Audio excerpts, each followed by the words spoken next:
Please give me a moment.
Okay, can you see the screen? Okay, so we have discussed yesterday about non-preemptive versus preemptive approach. If whichever process is executing, once it completes and then only if we can start the next one, then it is non-preemptive approach. While in case of preemptive, we'll be giving all the processes one by one chance. We have talked about first come first serve. Can you quickly tell me whether this is preemptive or non-preemptive? It is non-preemptive. Here, what is the function? Selection function is the function based on which we decide which process will be given the chance, waiting time, maximum waiting time. That is true. Maximum waiting time or the longest waiting time. The oldest process will be given the priority first. So can you please do these two examples? Can you please? Have you solved the first example? Have you solved this example? Please look at the book. Is the data same? 0, 1, 3, 9, 12. Is it the same data? No, no, huh? So can you, uh, what do I want you to do? Draw the timeline that when it will be completed. I want you to tell me the completion time or finish time of all the processes, response time of all the processes, turnaround time, and normalized turnaround time. First, try to work with the first example. Once you are done, let me know. Then work with the second example, and then I'll ask the answers. We will discuss the answers afterwards. Please start working with the two examples without being lazy. Do it.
I hope that you are working with the example.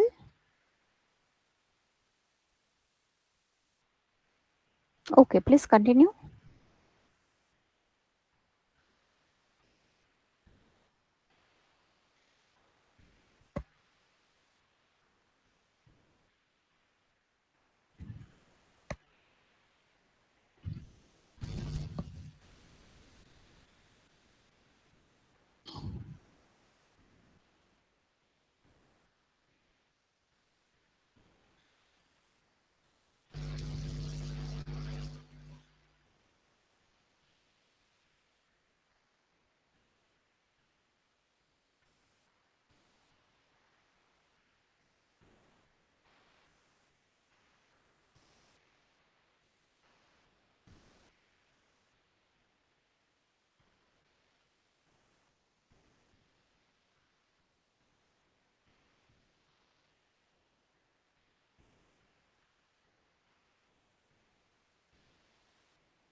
Is there anyone who has completed the first example? Okay.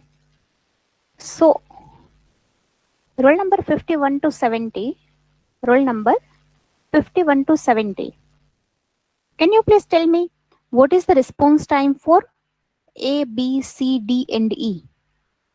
What are the respective response times for this?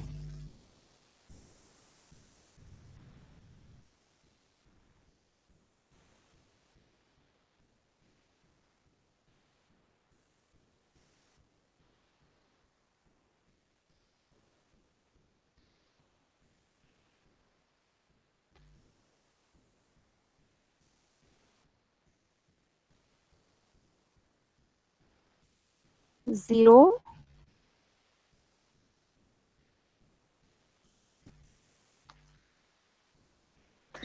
Okay. Is response time for B 3? For B, what is the response time?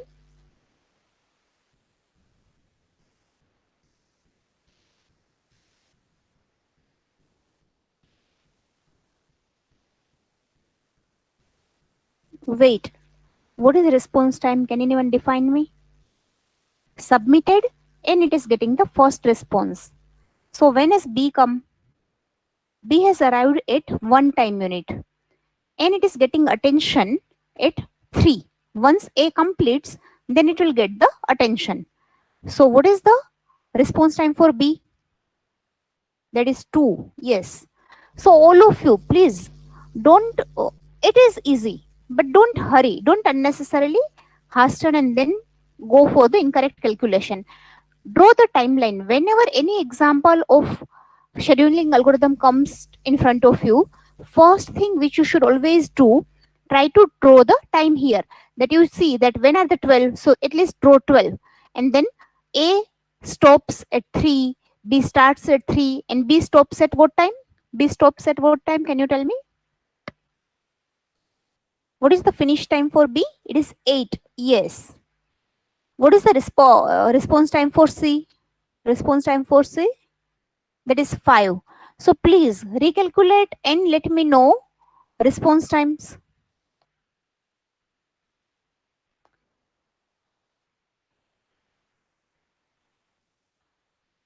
Say I'm asking the response time. Okay, what are the response times for this?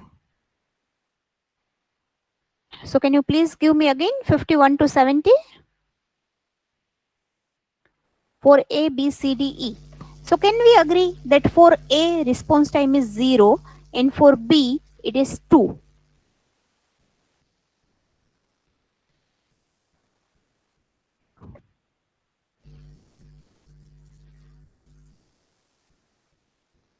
Okay.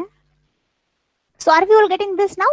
0, 2, 5, 1, 3. I think all of you are getting that. It seems to be correct. Okay. Now I want roll number 31 to 40 to give me the finish time or completion time for all the processes. Finish time for all the processes.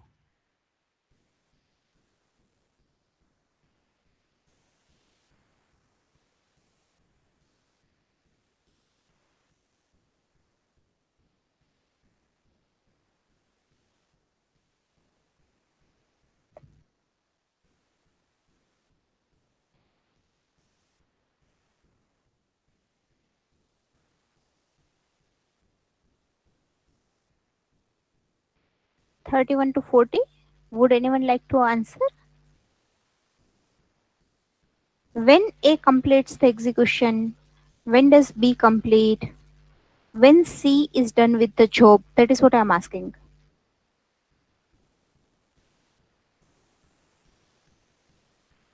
Okay, let me increase the range then. Or 21 to 40. 21 to 40. Anyone? Okay, Bhavin. So it is 3, 8, 10, 15 and 20. That is true. Now, if there are three columns, process, arrival time and processing time.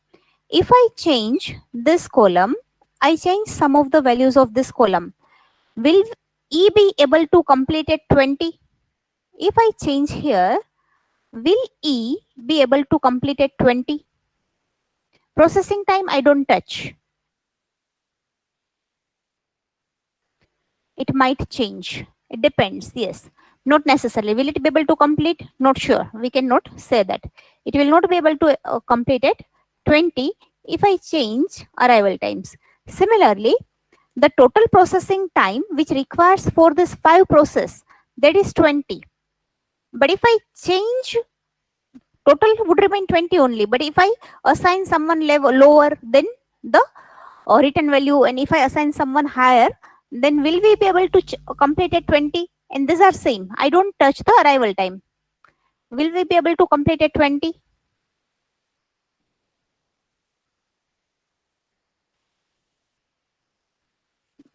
No, that depends.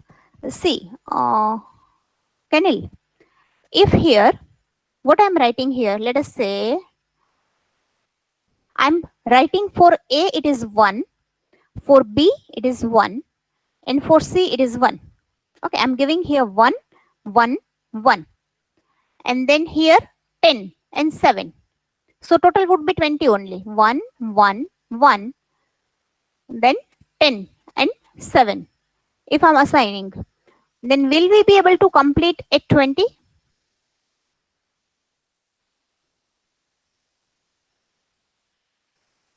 Can it? Will? No, no, it won't happen. Because here, see, this one completes at 1, B completes at 2, C completes at 3. Then D arrives at 9. So we are waiting for 6 burst. So obviously this D and E will be delayed. No, it will be larger than 20, Ronak. E will take longer than 20 because see the value which I'm assigning is 1, 1, 1, 10 and 7. Do you agree, Ronak, that it will be larger than 20? Yes. Can you tell me when it will be completed now? We want to see. It is 1, 1, 1, 10 and 7. Please tell me that when E will complete the execution.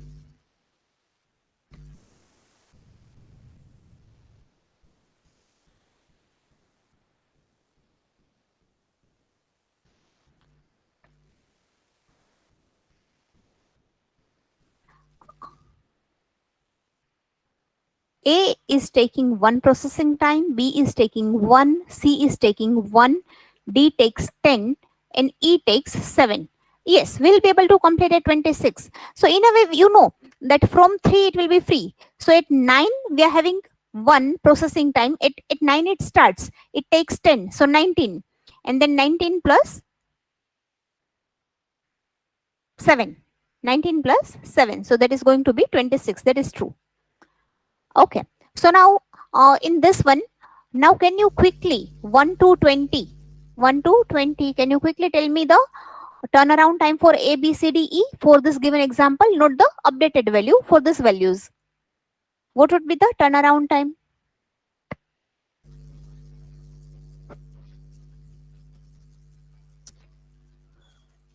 There is 3. Will it be 7? For B, is turnaround time 7?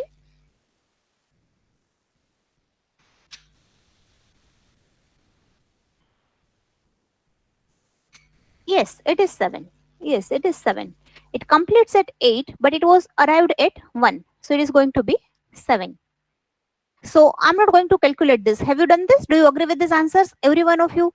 What Bhavin and Chanel said, if you have different answer, then tell me. Otherwise, we will accept that answer. Fine. And then the last parameter, what is normalized turnaround time? And I would like to hear from 61 to 80. Anyone from 61 to 80? Please tell me the normalized turnaround time.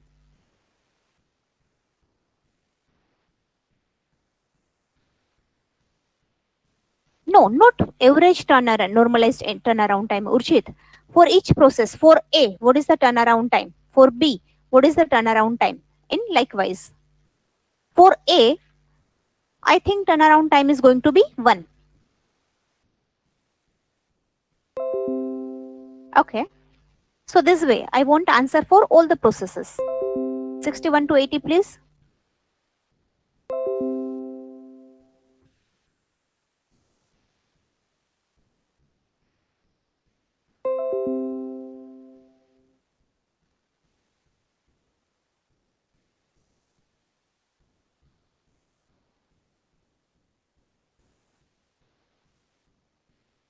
I hope you still remember that normalized turnaround time is the turnaround time divided by service time. Or in other words, we can say that service time plus waiting time, because that both contribute to the turnaround time divided by the service time. So that gives us relative idea of what relative delay is experienced by the process.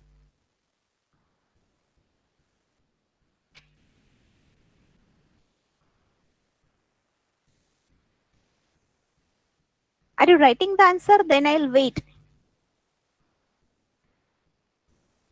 Okay.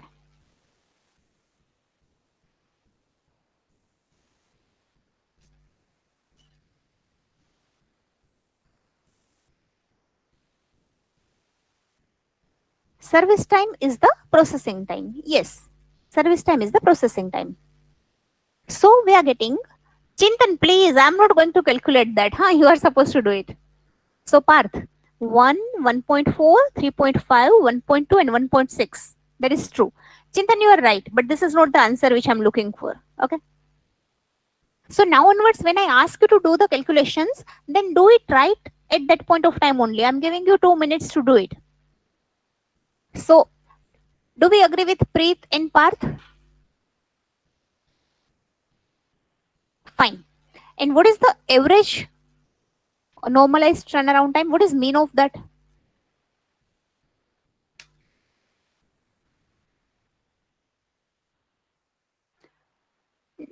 I don't think mean is going to be 6.2, because here the largest value is 3.5.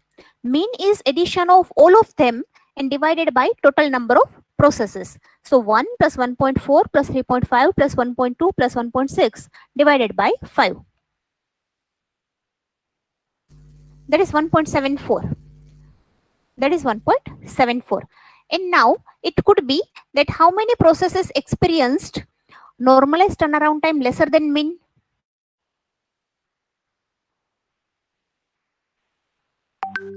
4 of them. 4 of them. That means here we can say that in a way, normalized turnaround time is not bad. That is decent. Just because of one process that is queued. So this one feels suffered, but otherwise this system seems pretty decent. Are you with me on that? Okay.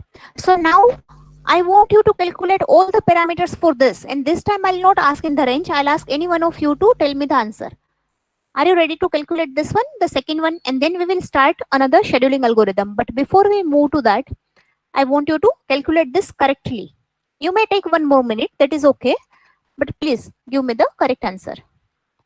So start working.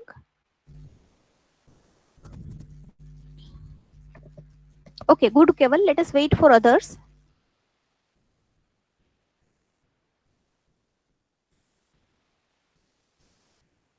Have you calculated all the parameters? Finish time, response time, turnaround time, and normalized turnaround time, mean response time, mean turnaround time, and mean normalized turnaround time. Okay, then let us wait for just half a minute and then I'll ask someone.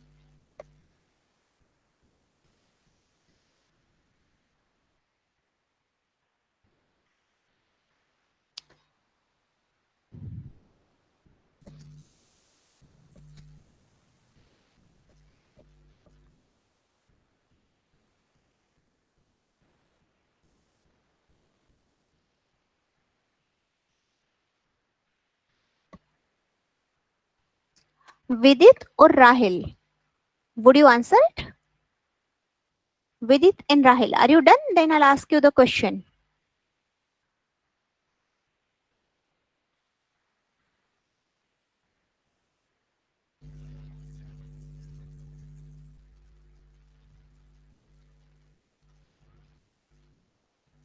Okay, I'll wait. Please take your time.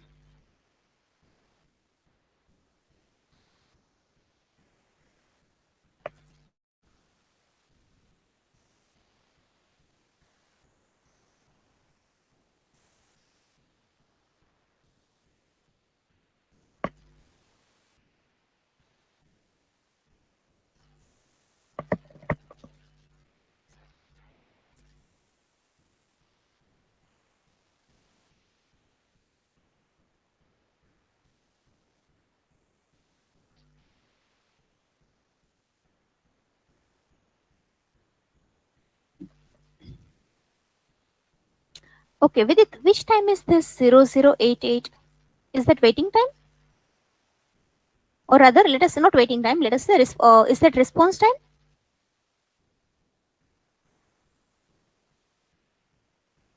Okay, response time is 0088.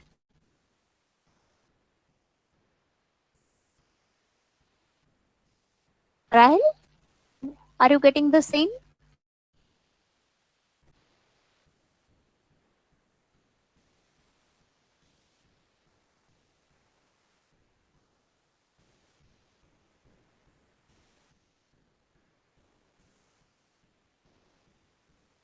Okay. Now, anyone can answer now. What is the finish time for this processes?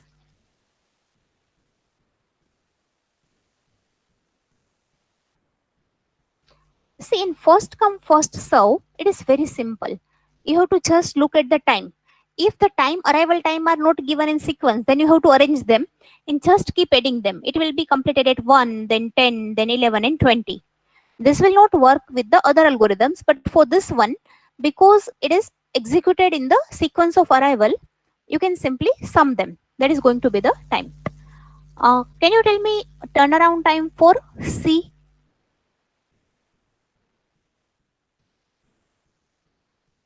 9. Okay. 1, 9, 9 and 17. Okay. 9 is true. You answered that correctly. And can you give me mean normalized turnaround time?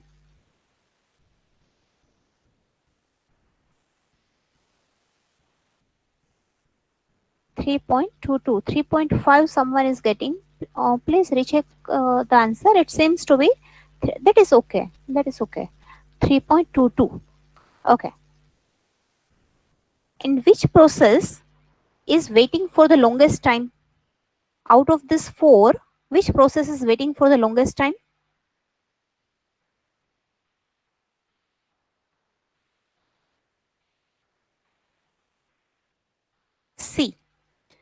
And what is the largest normalized turnaround time? For which process? Okay. Hmm. Now, just last question. When I say waiting time and response time, do they mean the same thing? Waiting time and response time. Can we use them interchangeably? Yes, in case of non-preemptive algorithms, that is true. That is true. That is a very precise answer. Yes, in this case, it is true. But not always. Please keep in mind, not always. Now let us go for the next algorithm, which is round robin scheduling. It is pretty easy that what was the drawback of first come first serve? That by chance, if we have longer processes who have arrived early, then if shorter processes who arrive later on, then they will be feeling the penalty of waiting for much longer duration. In order to avoid that, we can give all of them chance one by one. So to reduce the penalty for shorter processes, which was present in first come first serve, we can use preemption. First come first serve was a non-preemptive algorithm, while here each one will be given some time slot. Whenever the time slot is over, the next one will be given the time slot. If it completes, then fine. If it doesn't complete, then also the next one will be given the access to the processor. So the time which is given to each process is known as time slicing. Each process is given a slice of time before it is preempted. It could be based on the clock. You can say that one clock cycle is provided, or we can predefine that this much fixed time is provided. Clock interrupt can be generated at periodic intervals. Whenever it is generated, then the currently running process will be kept in the ready queue. It is in the running process, but now it has to hand over resource to the next process. So it will be placed in the ready queue, and in the ready queue, whichever is the next job, that will be given the execution power, that will be given the resource. This is the plain round robin when we are not going for the priority. Simply, whichever is first in first out, one by one, they'll be executed in circle. So now let us look at the example. I don't think I need to explain you much on this. After some time, we will just see that how some parameters may play crucial role in this. So Q is time quantum, that how much time quantum we are assigning to each process before we preempt it. Okay, this is 4. So there are 5 processes here. I have given arrival time of all of them, and then these are the service times. So A will start at time 0. Then how much time A is given? 4. It will complete at 3.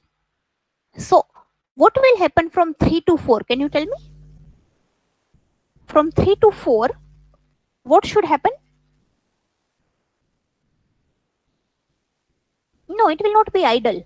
See, if there is no process, then it will be idle. But when the process is completed, then we will see, is there any process already present? Yes, it is there. Then we will start execution of that. Next process, yes, channel. Next process will be started. So from 3, we will be starting 2. We will be starting process B because it has already arrived at 2. Then 4 time quantum is assigned to that. So at 3 it will start, and from 3 to 4, 5, 6 and 7. Until 7, B is given the access. Will B be over at 7? No. So should we wait for it to be completed? No, because it is preemptive algorithm. We don't wait. Then what do we do? Which one will be given the access? Next one. C will be given the access for 4. So C will start at 7. So can you please draw this type of diagram in your book?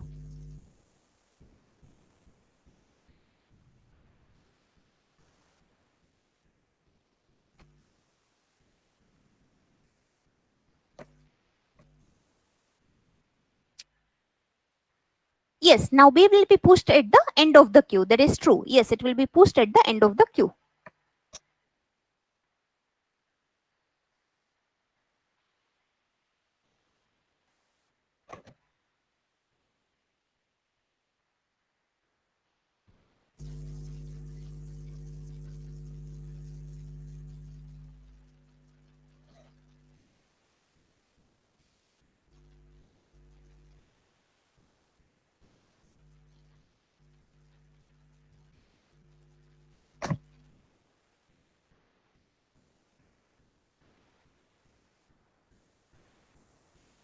I hope you know how to draw it. We have already seen that in the earlier scenario.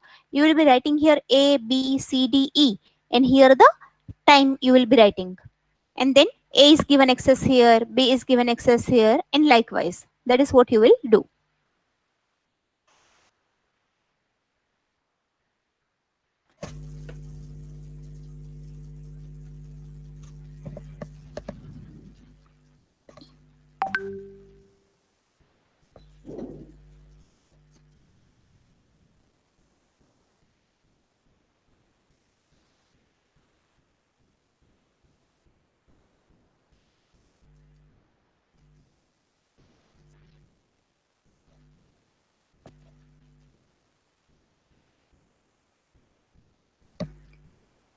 First task is to draw the timeline of the activity. That is the first one. Once it is completed, then only work on the finish time, then work on the response time, then work on turnaround time, and eventually normalize turnaround time. This should be the sequence in most of the cases.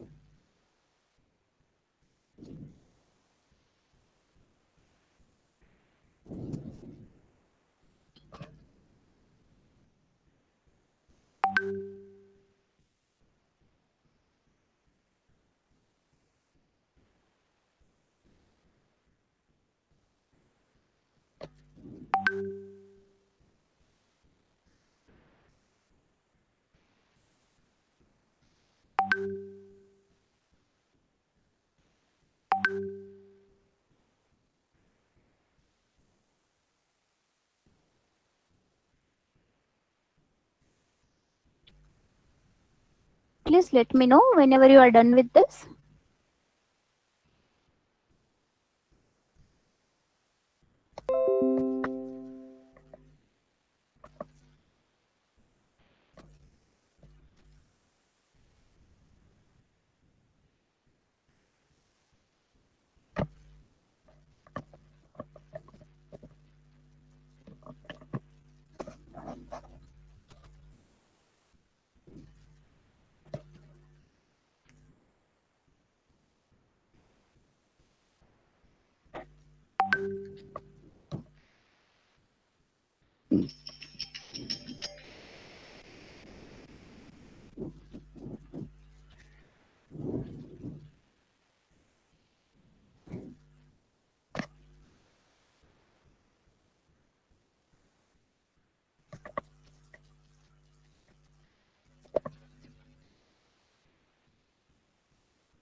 Uh, Harsh, let us wait for just a second and let us see what you and others think.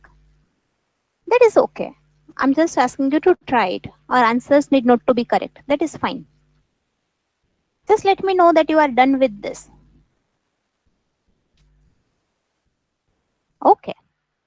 So here A was executed for 3 time quantum. It is completed. B was already present at 3. So we will not wait for one idle time quantum. That makes no sense. B will start right then. For 4, it will execute. Then here it completes at 7. At 7, do we have any process available? Yes, we have 4 available. So 4 will be given the chance. So it is also executing for 4. Here in this case, C is completed. But even if C is not completed, then after 4, at time moment 11, the next one will be given the priority. Which one is present now? D is already there. If D is there, then 4 it will be executed. Okay. And then it will be executed here. Look at this and tell me, is this okay?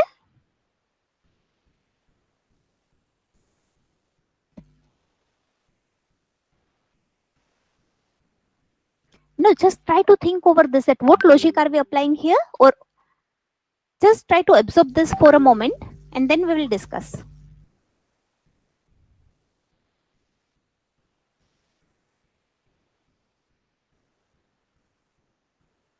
See, in the queue, think from the queue's perspective.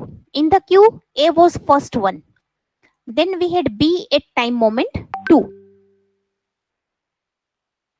No, we are not talking about service time lesser than E. We are not worrying about the service time, and that is not less. Yes, Krishel. Yes. Because when we have preempted B at the 7, at 7, E was not arrived. So in the queue, you have A, B, C, D, and then B was pushed there. When B was there, A was already taken out of the queue because it completed. Wait, channel. Let us try to go through this again and then I'll take all the questions. So in the queue, currently it's 0. What is in the queue? A. Only A is there. True. Now A is given running. A is in the running state because it is already available. So now for 3, it will be waiting. So at 2 in the queue, B has already arrived. At 2 time moment, B has already arrived. So when A completes the execution in the ready queue, do we have any process waiting? Yes, B is waiting. We have B. It is waiting. So now B will be starting at 3. It will start here at 3. And now in the queue, in the ready queue, do we have any process at 3? At 3, do we have any process in the ready queue? No, we don't have any process in the ready queue at that point of time. B is in the running mode at 3. Now when 4, after one time unit at 4, C is coming. So will C be running or it will be ready? It would be ready. So it will be in the ready queue. C is in the ready queue. Now 4 time quantum we are assigning to each one of them whenever their time comes. So here B will be completed at 7. Before that, at 6 already D has arrived. So now in the ready queue from 6 to 7, at 6 in the ready queue we have C and D. And then at 7, B is completed. B is preempted. B is preempted at 7. So what do we do now? We push that in the queue. So in the queue, what is the order now? C, D, and B. At 7, the order is C, D, and B. Do you agree with me? Yes. So now we have C, D, and B. So of course, C will be given first chance. So C is executed for 4 time quantum. Then C is completed here. So C will be taken out of the queue. C will be completed. If it is not completed, then again it will be put back in the queue. But currently it is completed. So it is out. So now we have D and B. So here D will be given chance for it will be executed. And now we have B. And at 8, E was arrived. So in the queue, it was D, B, and E. So after E executes, B will be given chance. B should be executing for 4 quantum if it requires. But here B requires service time just 6. 4 was already completed. That means here only 2 is there. Only 2 is there. So 2, it will be completing now. So in the queue, what do we have? We have now E. And then afterwards, D was pushed. So 1 of this. Please look at this for a moment and tell me whether it makes sense to you.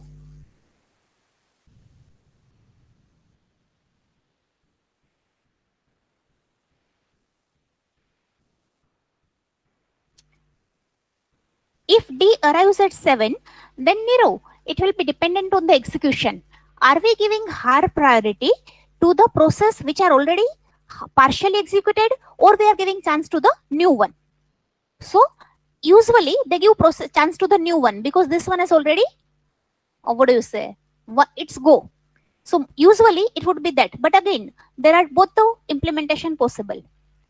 If it arrives at 7, then new one might be in the ready queue and then B will be pushed at that point of time. Usually we can assume that. But some will be, if you are looking to maximize the throughput, then you will be giving chance to the partially executed processes first.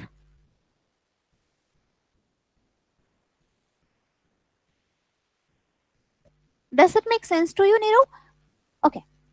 So is this time diagram, any one of you, do you have any doubt in this? Feel free to ask me if you have any doubt. Is it clear to you all?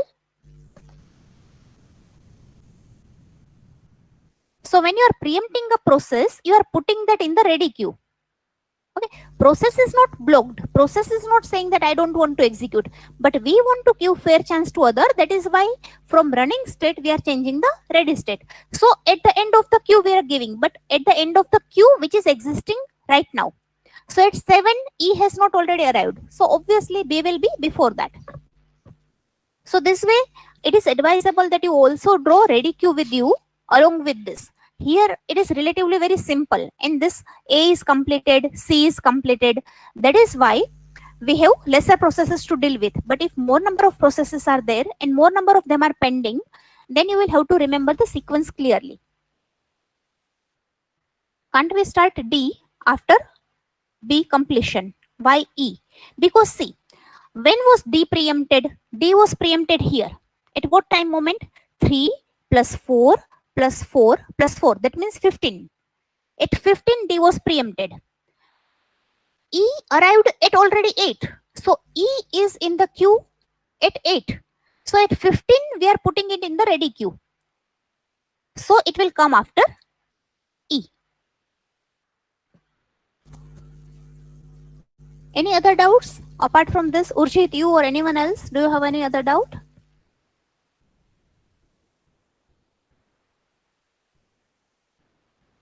Everyone, if this is clear, then I would like to proceed further. May I? Okay. So now,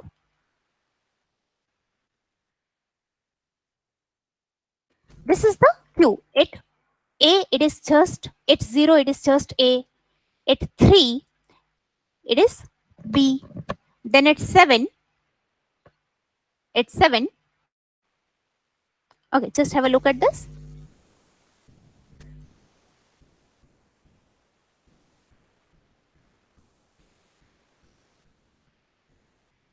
Then 7 we have C, then D was already there, C, then D, and then B. At 11,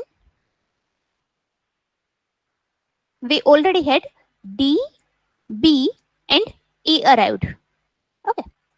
E was already present at 8. But when we are doing this at that time, so now we are inserting it here.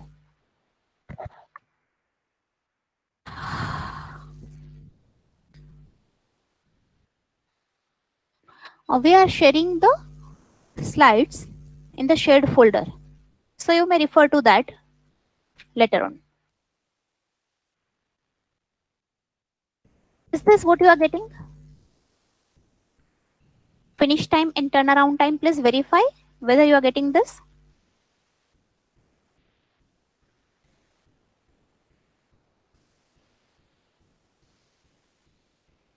Okay, fine. Now let us think about this.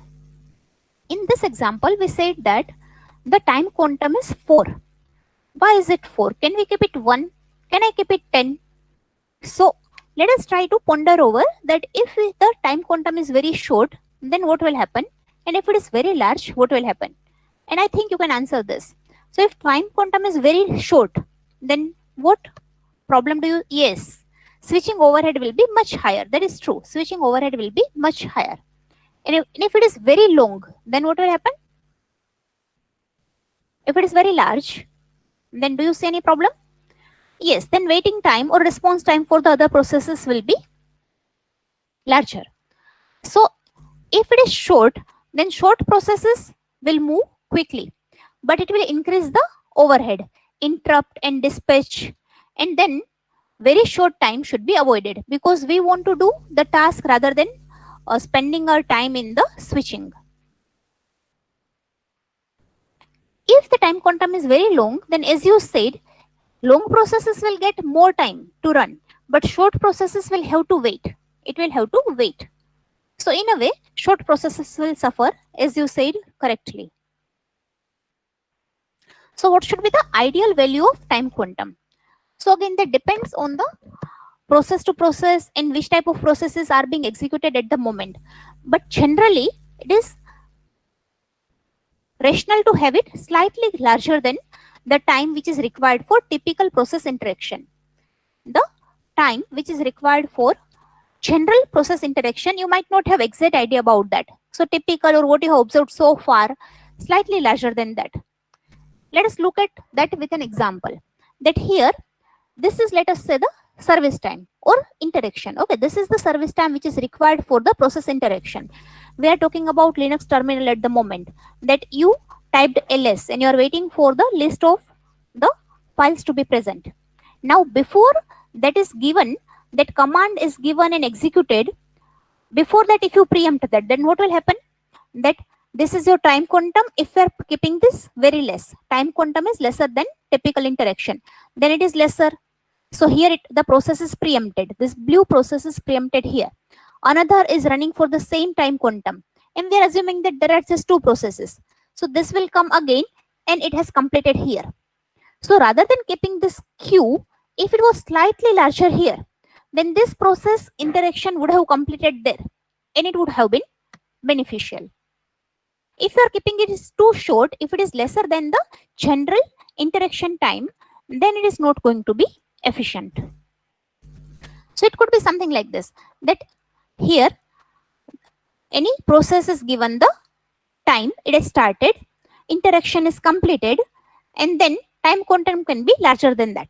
Time quantum can be larger than. It is the response time in a way. We can say it is response time. Even though we have allocated the processor, we have allocated the time quantum, it will take some time to interact. So if you already preempt before that, then it is not going to be useful, but it is going to just burden the system. Now, how do we know that what is the interaction time? So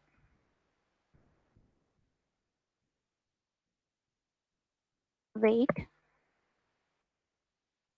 I think I'll come next. So how do you know the interaction time? Either you can see that which type of processes are queued up at the moment and what has been average time in the past. What has been average time in the past? So based on that, you can make the decision. And sometimes operating system may go wrong in making the decision. If it assumes that this should suffice, but however, if it is taking too long, then anyway, it can preempt and it can be changed. Now another issue about round robin is the treatment. Yesterday we have discussed CPU bound processes and IO bound processes.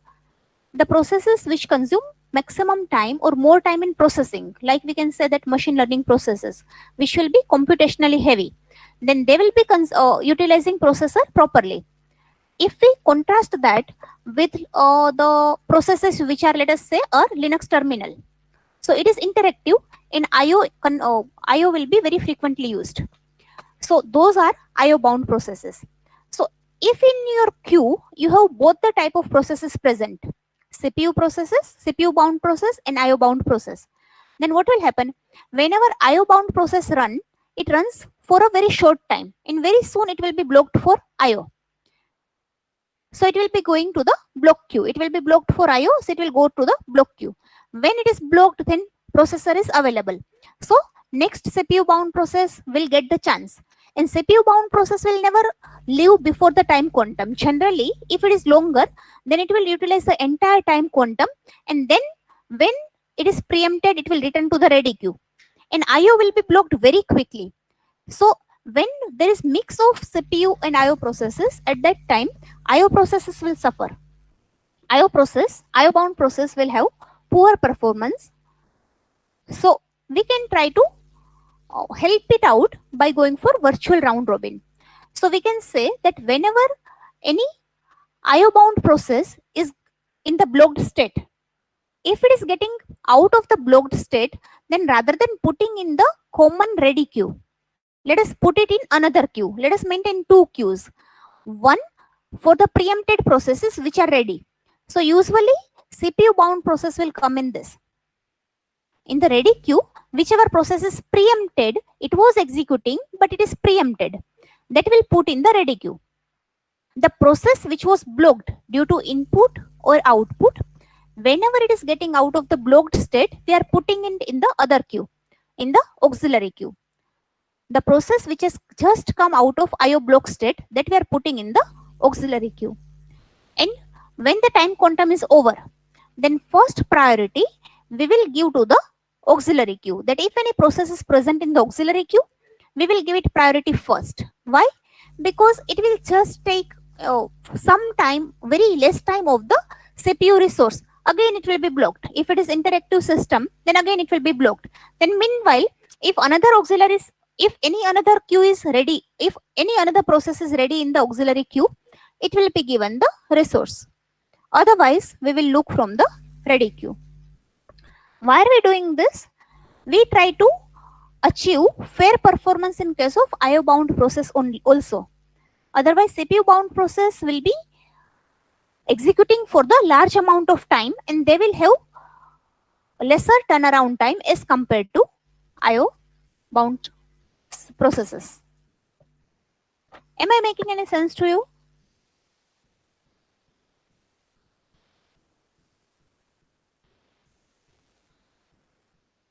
I made 2 points here. One, that we should not have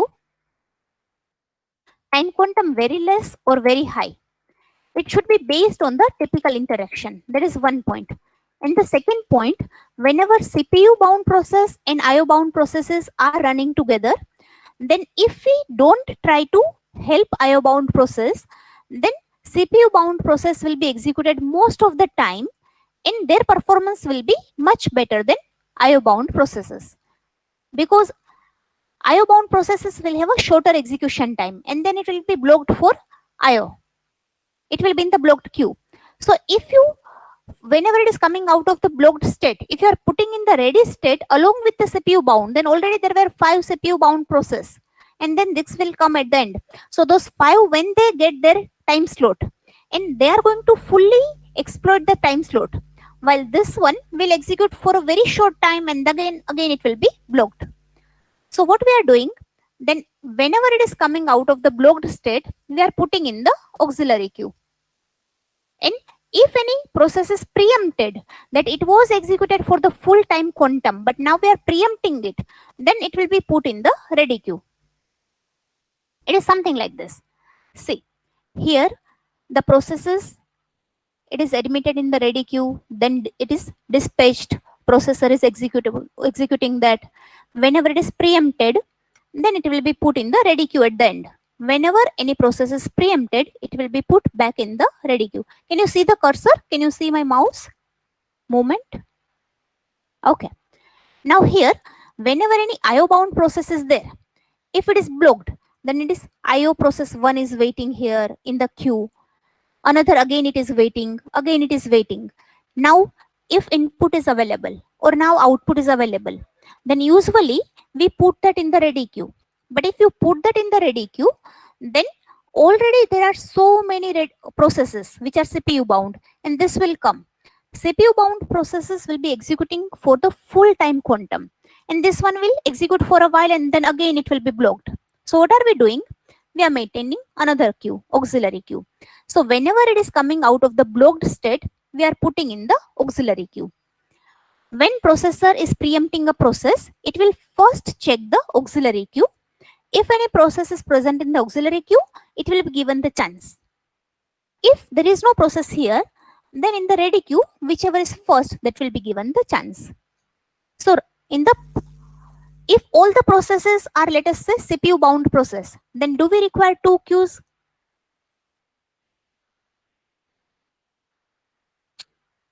If all the processes are CPU bound, then we don't require that. Ready queue is sufficient. Let us say if you all the processes which are IO bound process, then do we need two queues? No. Then also it is not required. But whenever we are having the mixture of them, then we have two set of processes. At that time, when we have mixture of them, at that time this will be there. In which queue is given higher priority?